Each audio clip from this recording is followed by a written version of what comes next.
പെൻസിലില് പേര് കാർവ് ചെയ്തില്ലെന്നും പറഞ്ഞ് ഇങ്ങനെയൊക്കെ കമന്റ് ഇടുന്നത് ശരിയാണോ? പെൻസിലില് നെയിം കാർവിങ്ങിന്റെ സീരീസ് തുടങ്ങിയതുകൊണ്ട് കൂടെ ബോഡി ഗാർഡിനുമായിട്ട് നടക്കേണ്ട അവസ്ഥയായി എനിക്കിപ്പോ. നമ്മുടെ എല്ലാ വീഡിയോസിന്റെ അടിയിൽ മിക്കവാറും ഒരു 10-200 കമന്റെങ്കിലും വരാറുണ്ട്, എന്റെ പേര് എഴുതി തരണം ചേച്ചി എന്നും പറഞ്ഞ്. അപ്പോ അത്രയും പേരുടെ പേര് ഒറ്റ ദിവസം കൊണ്ട് എഴുതി തീർക്കാനായിട്ട് ഞാൻ എന്തിരനൊന്നും അല്ലല്ലോ, ഒരു മനുഷ്യൻ തന്നെ അല്ലേടോ ഞാനും. പിന്നെ യൂട്യൂബ് ചാനലിലൊക്കെ വീഡിയോ ഇടുന്നു വിചാരിച്ചിട്ട് നമുക്ക് വേറെ പണിയൊന്നുമില്ല എന്നാരും വിചാരിക്കരുത്. നമുക്കൊരു ചെക്കനുണ്ട്, അവന്റെ കാര്യങ്ങളൊക്കെ നോക്കണ്ടേ. അവൻ ഇതുവരെ സ്വയം പര്യാപ്തത അപ്പോൾ അവന്റെ കാര്യങ്ങളെല്ലാം സെറ്റാക്കി അവൻ ഉറങ്ങാൻ കിടക്കുന്ന തക്കം നോക്കിയാണ് നമ്മൾ ഈ പരിപാടിയെല്ലാം ചെയ്യുന്നത്. അത് കൂടിപ്പോയാൽ 1-2 മണിക്കൂർ. അപ്പൊ കിട്ടുന്ന ഈ 1 മണിക്കൂറിനുള്ളിൽ എനിക്ക് എഴുതാൻ പറ്റുന്ന അത്രയും ആൾക്കാരുടെ പേര് ഞാൻ എഴുതാറുണ്ട്.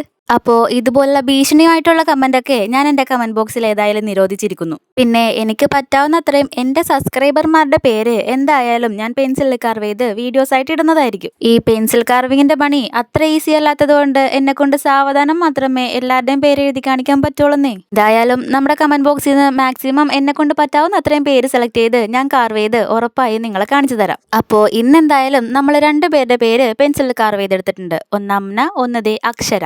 അപ്പോൾ ഇഷ്ടപ്പെട്ടെങ്കിൽ ലൈക്ക് ചെയ്യാനും കമന്റ് ചെയ്യാനും പിന്നെ നമ്മുടെ ചാനൽ ഒന്ന് സബ്സ്ക്രൈബ് ചെയ്യാനും മറക്കണ്ട. അപ്പം എന്തായാലും ഇനി പിന്നെ കാണാം. പോട്ടെ, ബായ്.